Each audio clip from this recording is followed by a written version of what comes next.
Madame Caprice de Gilbert Doré, chapitre 3.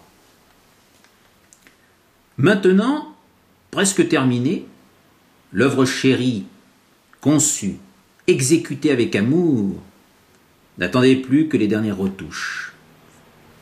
Dans la prairie baignée de lune, la bergère blonde, au corsage lacé chastement sur la blanche gorgerette, écoutait les voix de la nuit.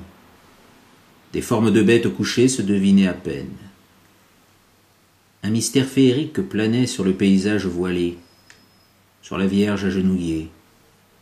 L'ombre transparente poétisait le village endormi, le pauvre troupeau dispersé, le ciel étoilé des légendes. Et malgré quelques inexpériences, qui donnaient peut-être à cette œuvre un charme de naïveté plus grande, Maurice Marcy pouvait être fier et content. « Voulez-vous me permettre d'achever quelques retouches ?» dit-il à Madame Lingron, qui, l'œil mi-clos, feignait maintenant l'observation concentrée et muette d'un vieil expert. « Ça m'amusera de vous voir travailler. » Elle s'assit dans l'immense fauteuil pendant que le jeune homme, debout, sa palette au poing, mettait quelques touches claires sur le corsage de Jeanne d'Arc. « N'est-ce pas mieux? Voyez. Le reflet lumineux a pris plus d'importance. Et dans le fond, là, il y a quelques rudesses que je voudrais atténuer. » Son pinceau caressait la toile avec des précautions, une lenteur quasi respectueuse. La fièvre du travail allumait une flamme dans ses prunelles claires d'un beau gris franc. Et Madame Caprice, tout à coup, s'avisa que ce grand diable de peintre, un peu simple, mais si crédule, n'était pas si désagréable à voir. C'était un emballé, un enthousiaste. Tant mieux. Il lui faisait la cour. Ce n'était pas pour lui déplaire. Et qui sait, le jour où il s'aviserait de parler, quel amusement ce serait pour elle de manier à sa guise le cœur de ce garçon, de le taquiner, de l'affoler, de l'irriter pour le calmer avec un sourire. Sport délicieux, sport éternel, où les tendres petites madames aux yeux naïfs excellent dès l'enfance. Là, dit Maurice, reposons-nous un peu.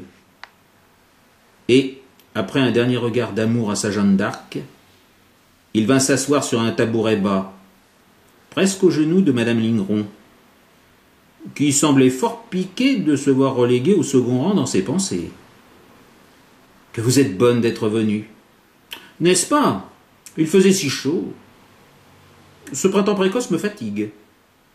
Mais je tenais à ne pas manquer à la promesse faite de venir voir votre tableau. Vous avez beaucoup de talent, monsieur Marcy. Vous êtes un grand peintre. Oh, je vous en prie, dit-il un peu gêné par l'énormité de l'éloge. Un grand peintre. Oh non. Mais j'espère le devenir, avec beaucoup d'efforts, dans bien longtemps. Et il s'animait. Il raconta sa vie laborieuse d'artiste pauvre, ses ambitions, ses chagrins, la tristesse de travailler seul.